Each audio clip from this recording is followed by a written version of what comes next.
A storybook season for the Patriots concludes with a sobering ending, losing 29-13 to the Seattle Seahawks in Super Bowl 60. So I'm going to do this video a little bit differently than my past videos. I think if you watch the game, it's pretty self-explanatory what happened. I'm not going to go into a play-by-play breakdown on what simply was just an ass-kicking, and Seattle was the better team, clearly, and the Patriots lost to the better team. And I think they got dominated in certain areas. And I want to kind of go into this video with an off-season outlooking of what needs to improve and what are realistic ways to improve those areas, as well as kind of breaking down some contract situations and the state of the team after this. So with that being said, let's get into the brief game breakdown here. And I think Seattle's defense really just dominated the Patriots' offense in every area. And they just played the more sound, efficient football on both ends, especially when you take a look at the trenches. Seattle was able to establish a constant pressure rate on Drake May with just sending 4. And when they did send blitzers, it was in unique ways. They sent a lot of nickel blitzes, especially Devon Witherspoon. He timed his blitzes really well.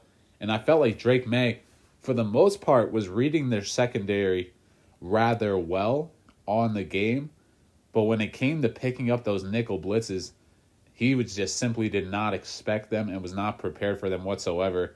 And I think Seattle only sent like 3, but I think they got home on every single one of those blitzes, and I think 2 of those blitzes led to turnovers.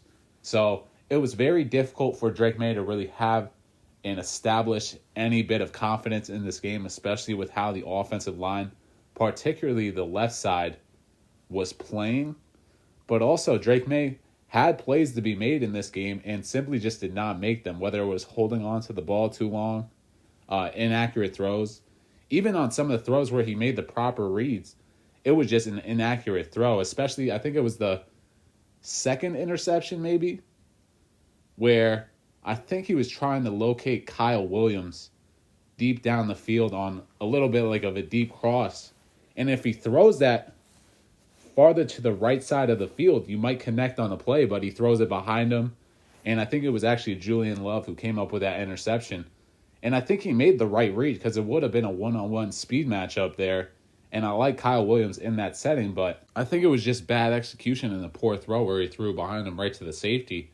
And then there were other times where I felt like he was just trying to do too much. Obviously, that throw to Matt Collins deep down the field that was in triple coverage, I think he was just trying to make a play, trying to do something to spark the offense, and Matt Collins did a real nice job knocking that ball away. But this was by far, I would say, that Drake May's worst game, and I feel like there was a lot of contributions towards that. I'm not going to get into the injury speculation because simply it didn't look like he was really throwing any like failing ducks out there or anything like that. I think it was just more so the pressure brought by Seattle and the really good coverage in the secondary. And some of the receivers just simply were not able to get any bits of separation. And I would say at least 2 of those 6 sacks there were probably coverage sacks by the Seattle secondary. So I think Seattle's defense simply was just clicking. They had the more talented unit. And when they executed like they did, and you're a more talented unit, it has the ability to get ugly, and I think that's what happened to the Patriots offense in this game. And what Drake May has done so well this season is elevate everyone around him, but when Drake May isn't able to play at his best, the Patriots offense specifically doesn't have enough talent to really carry him for large portions. And we saw that this entire postseason. When Drake May struggled, there wasn't that really one guy to step up. Of course, guys made plays, like Kayshon Boutte in the Texans game and stuff like that. But as a unit, Drake May really is the focal point of that unit, and he's the guy who has to carry that load of the offense. Outside of him, it's not the most talented unit, and I think that really became pretty prevalent in this game. As well as Seattle really just forced the Patriots to become a one-dimensional unit, and I've been raving about the Patriots defense doing this to other offenses in this postseason thus far, and unfortunately it happened to the Patriots in this game. I think the backs for the Patriots finished for 13 carries and 42 yards. So that's probably like a 3.2 yards per average. And that's simply just not going to get it done. They pretty quickly abandoned the run game for the most part. And I think an overall stat for the Patriots, I think it was around 40% of their plays ended in a no gain or a negative play. And in too many instances in this game, the Patriots found themselves in 3rd and long, which really allowed for the Seattle pass rush to really tee off, whether it was sending blitzers or just rushing for, as I said before. But the offensive line for the Patriots, especially that left side, really struggled. I think that Will Campbell alone allowed 14 pressures, which is the most from any player in a postseason game since 2018. And Jared Wilson did not look much better. And I'm going to get into it later in this video, but the left side needs to improve because that really was the kryptonite of this offense for the entirety of the postseason. And along with Drake May's ability to hold on to the ball, it became much more prevalent and much more of a problem for the Patriots to try and convert on those 3rd and longs. And to be fair to them, they converted on a solid chunk of those during the regular season, but that was against different competition. And when you're facing these top 10 defenses like the Patriots have during the postseason, they're simply just not going to allow that. And you can really see that in a lot of Drake May's stats, how facing these better defenses, he was not able to hold on to the ball for as long, or should not have hold on to the ball as long, which resulted in a lot of sacks, as well as a lot of these defenses did not allow the Patriots to hit on these explosive plays down the field. And I don't have any stats in front of me, but it's more so kind of a feel thing. During the postseason, the Patriots generated a lot less explosive plays than they did during the regular season, where a lot of these explosive plays during the regular season were kind of bailing them out on not having to sustain these long drives and continuing to execute, which during the postseason, that's what you have to do. And the way the offensive line played and how the Patriots were not able to run the ball in this game in particular, so much is going to be on your quarterback. And when he's getting pressured like that, it's simply just not going to work.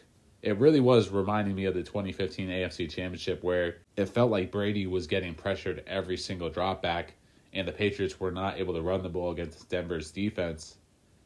And I think that was pretty prevalent tonight, that Drake May kind of had to endure that same situation.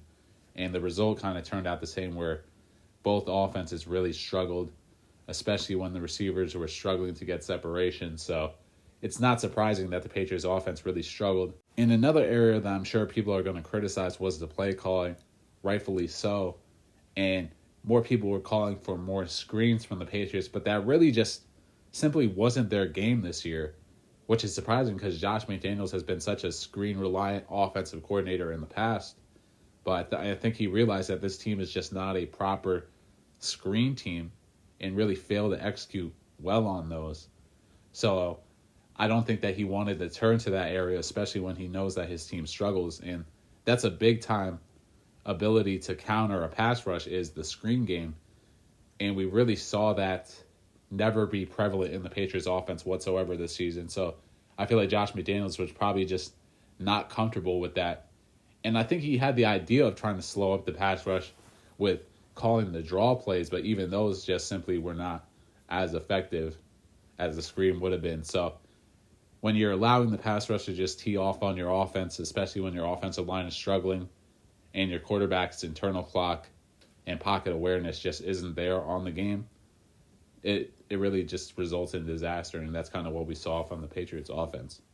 Moving on to the defense in this game, I think that the Patriots defense played pretty well, and Seattle certainly had their fair share of success on offense.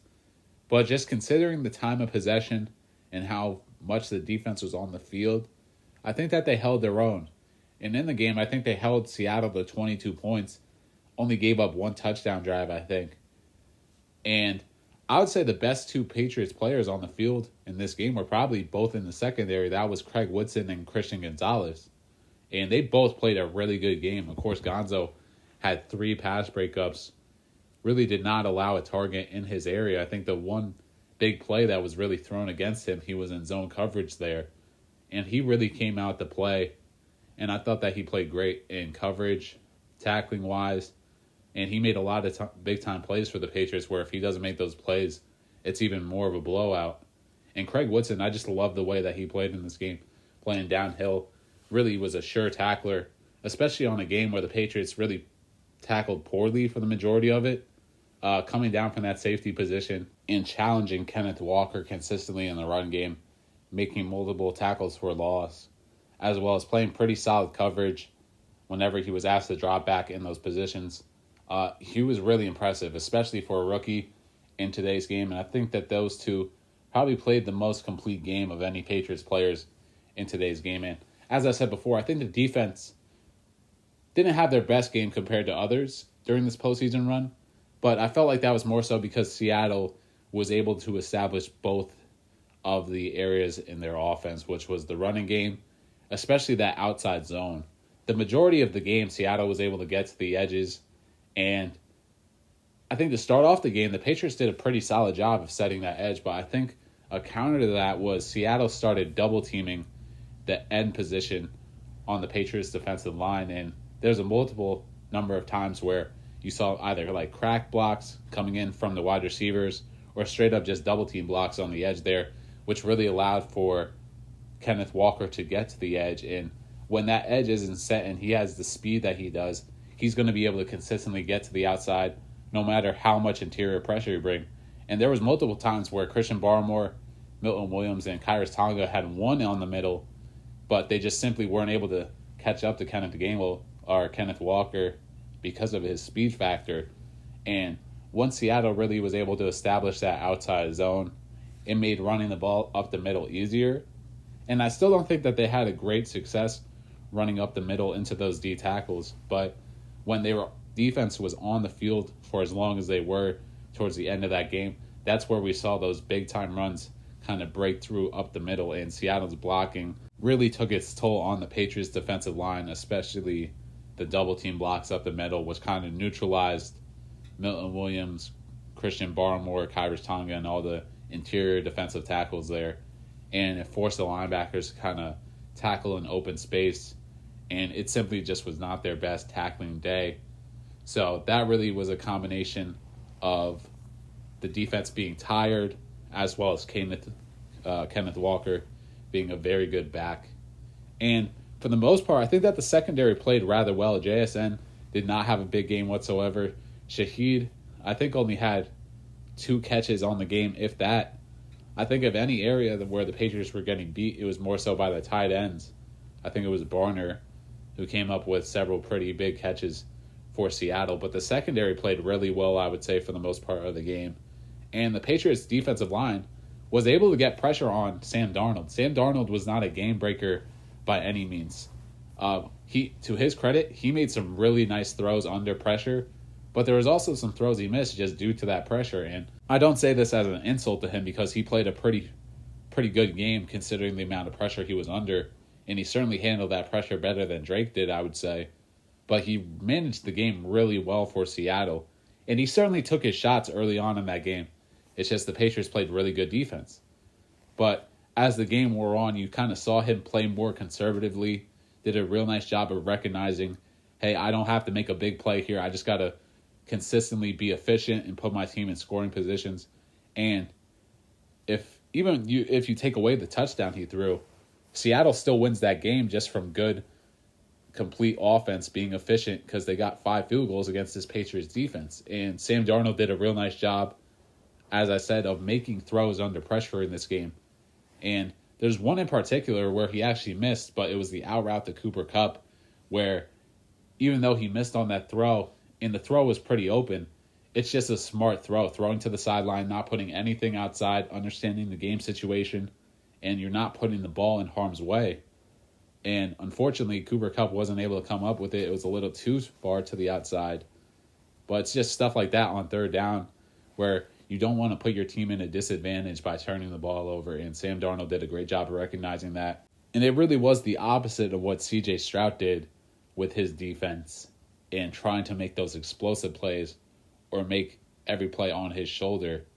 But Sam Darnold just did a real nice job, and Seattle's offense did a real nice job just being as efficient as possible and understanding, hey, we don't have to put up 30 points in this game to win this game. We just have to take the points when they get them. And that's really been their philosophy all season long. So you have to give credit to the Seahawks. They were by far the better team in this game. And to be fair to them, they were probably the most complete team during the entire NFL season which is pretty rightfully show that they should be the Super Bowl champions because they were the most complete team and they played the best during the postseason, played really good complementary football. So it's a credit to Seattle. And even though this Patriots defense, I think, held their own, showed why they're one of the better defenses in the league. Unfortunately, with how handicapped the offense was, it was just too much, and Seattle kind of ran away with that game. So as promised, this is going to be a little bit of my off-season outlook, and I'm probably going to do a larger video on this, so I won't go too deep in the details. But I think, me personally, my two biggest areas of quote-unquote concern, and one probably isn't even concern, it's certainly the left side of the offensive line, I think, is the biggest weakness on this team right now. And it's two rookies. It's that simple. So you're expecting them to both develop and get better. So hopefully it's just improvement from within. But I think both of them really struggled in terms of getting dominated by power. And there were several times during this postseason where either one of them, that being Will Campbell or Jared Wilson, were really in the lap of Drake May. So I think that both of them have to get stronger. And the Patriots have to decide whether Will Campbell is going to be a tackle or a guard. And for everyone who's just saying, oh, it's a pretty simple fix, just move him inside the guard, I'm not so sure if that's really the solution, because he really struggled with power, and you act like there's not going to be any interior defensive linemen who are going to win by power. In fact, that's mostly how they do win. So he's going to have to get stronger. Same with Jared Wilson. So that would be the first thing that I would be concerned with, is hopefully improvement from within. But if you need to go out and get yourself a new left tackle in free agency and kind of slide both of them more inside and move Jared Wilson back to his college position to center, and then maybe have Will Campbell try out guard. But I'm not sure if that's the most simple way to fix that, or if they just both have to get stronger. But maybe you might have to go out, you draft another left tackle, or maybe you go out and try and sign a left tackle in free agency, but you have to shore up the left side of this offensive line pretty quickly, because Drake May has shown the ability to hold on to the ball. And it's both the good and the bad with him in terms of that area. So that would be another area of concern for me. Hopefully Drake May decides to take the check down a little bit more, or not always look deep down the field and get rid of the ball quicker to some of the different options. And maybe if he has receivers who get more separation, maybe that's going to be a big-time key for them as well during this offseason. But my next position is probably the edge position. And I don't want to discredit anything that the edge position has done for the Patriots this year. Levon Chason really has played great for them. He has had a career year. Elijah Ponder, undrafted rookie, he's made some plays for them. Anthony Jennings really came down the stretch for them and played some big-time snaps. Harold Landry had a really strong start to the season, but the injuries kind of wore him down. So I'm not sure what you can expect from Harold Landry going forward. Honestly, I wouldn't be surprised if he's like a surprise cut candidate eventually in his contract. But I think getting an additional piece at the edge position, and how I would do it personally, is through the draft, especially with the amount of defensive linemen in this year's draft class. I would certainly look to improve that edge position from the draft. But I think that's low-key an area of need for this Patriots defense. And to be fair to the Patriots, their defensive line is pretty versatile. You could put Milton Williams on the edge as well as Christian Barmore. But that really was how you were getting the majority of your pressures, was Milton Williams and Christian Barmore on the interior. And those guys wreak havoc in the interior. You even saw in today's game, Milton Williams was getting to the quarterback. Unfortunately, he just wasn't able to bring him down the majority of the time. And those two this season have really done a great job of pressuring offenses from the interior of that line. So that's certainly not something that you want to disrupt at all. But I think just getting another edge presence through the draft, especially with the amount of talent that there is at that position this year, I think that would certainly come a far way in helping this defense get even more pressure, because there were times this season where the Patriots did struggle to get pressure. And even in today's game, they got pressure to the quarterback, but they only came up with 1 sack on that game. And the majority of their pressures really were on the interior of their defensive line. So maybe that's an area that you would like to see. And maybe the Patriots go out and get a certified wide receiver one who can play on the outside and consistently win on the outside. And it's no disrespect to Kayshon Boutte or Matt Collins, but they need to find that guy who can win one-on-one man coverage on the outside. And there are times this year where both those guys have done that, but consistently, they need to find themselves that wide receiver one. And I'm not sure what's going to happen with Stephon Diggs. You'd love to keep him around because really he has played great for you, especially in that slot position. So if you kind of clear up space, you get a wide receiver one in there, that becomes a really good wide receiver room, especially if you're able to have guys like Matt Collins return. I think Kayshon Boutte's still under contract. Of course, Kyle Williams, you're hoping, is going to develop. I forget the complexity of Stephon Diggs' contract, but I think that there's an option there for the Patriots or for Stephon Diggs to return under a certain amount of money.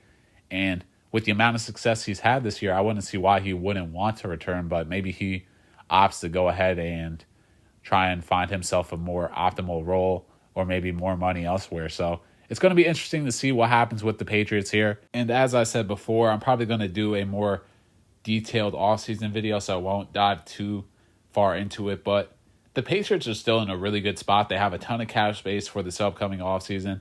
They have a multitude of picks to help improve the depth of this team. You have a second-year quarterback who just made the Super Bowl, was runner-up for the MVP, Coach of the Year candidate, really good offensive coordinator.